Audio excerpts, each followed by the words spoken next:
This is an installation guide for large diameter stepped couplings from Viking Johnson.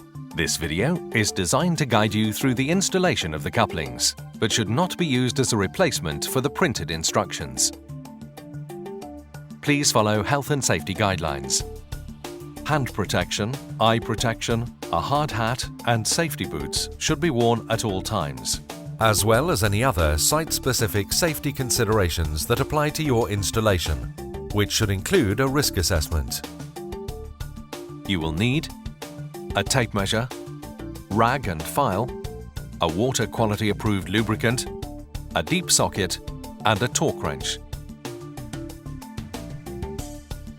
Check you have end rings and an expanded sleeve, and in the Hessian bag, gaskets, bolts, nuts, washers and fitting instructions.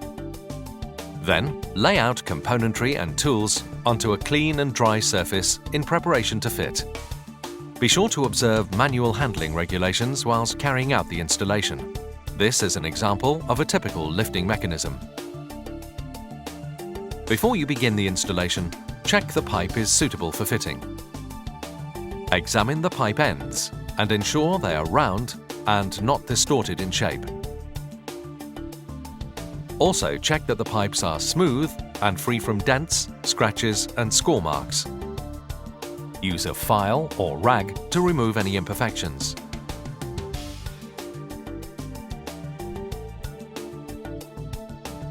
Check the pipe OD measurement. Check the gasket is suitable for the desired use. Various gaskets are available for different installations. Please check with Viking Johnson for further advice if you're not certain. On the label, check that the working pressure is suitable for your specific application.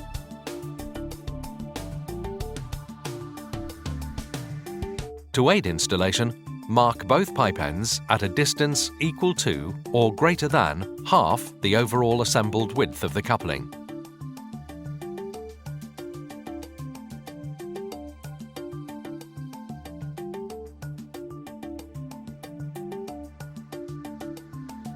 You're now ready to begin assembling the coupling. Start by placing one end ring, both large and small, over their respective pipe end, ensuring that the gasket chamber faces the joint between the two pipes.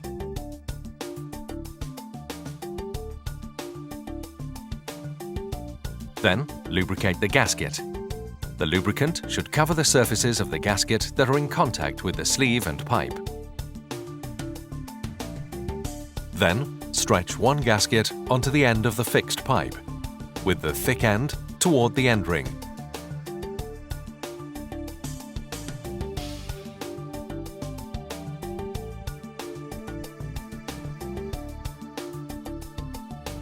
Repeat this process for the free pipe. On the smaller pipe, place the central sleeve onto the pipe towards the gasket.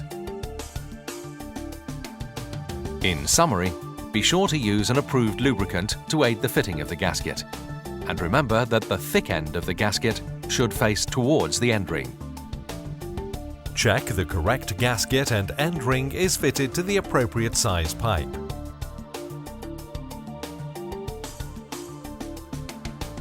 It is important to make sure that the pipes are properly aligned before they're joined. Please follow the following steps carefully. Line up the center line that runs along the two pipes.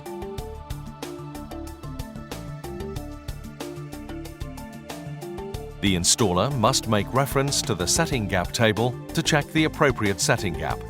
The table can be found within the fitting instructions. The installer may have to move the free pipe to suit the setting gap.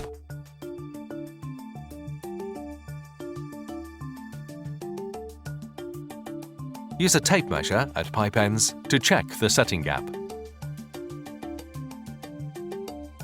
Now you're ready to join the pipes. Using marks made earlier, slide the center sleeve until it is centrally positioned over the pipe ends. Check the distance from the two marked pipes are the same.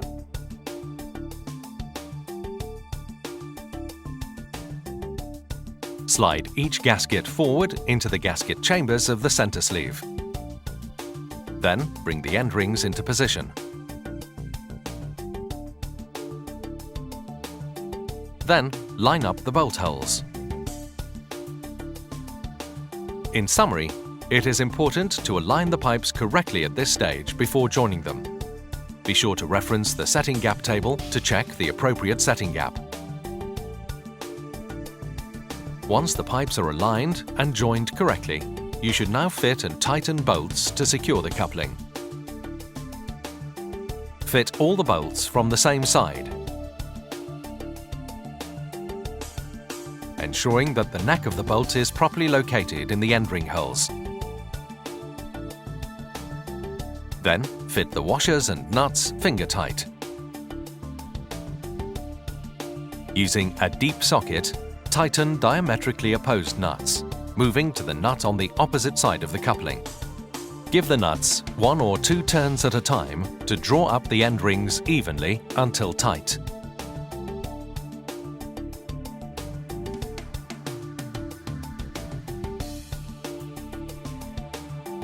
Use a torque wrench until the correct torque setting has been achieved on all nuts.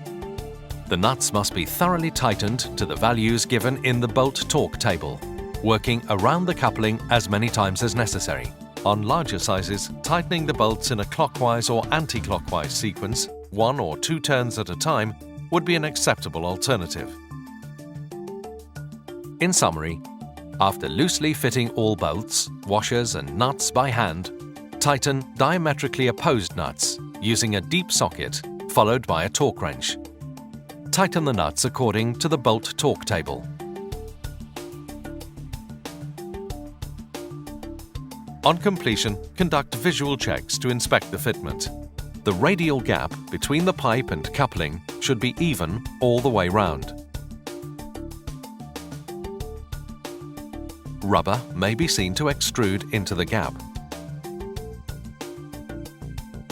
Complete a pressure test and commission.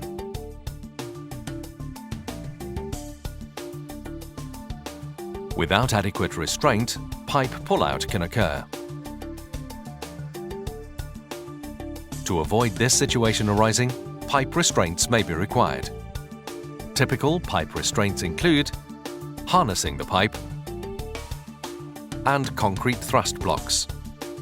When stepped couplings are used to join pipes of different outside diameters, it is essential to ensure that the stepped coupling does not move along the smaller diameter pipe due to the forces from internal pressure. This is particularly important for the above-ground and/or high-pressure applications, where it is recommended the provision of adequate external restraint is provided to prevent movement. Viking Johnson. Pipe connections, repair and flow control products for the utilities industry.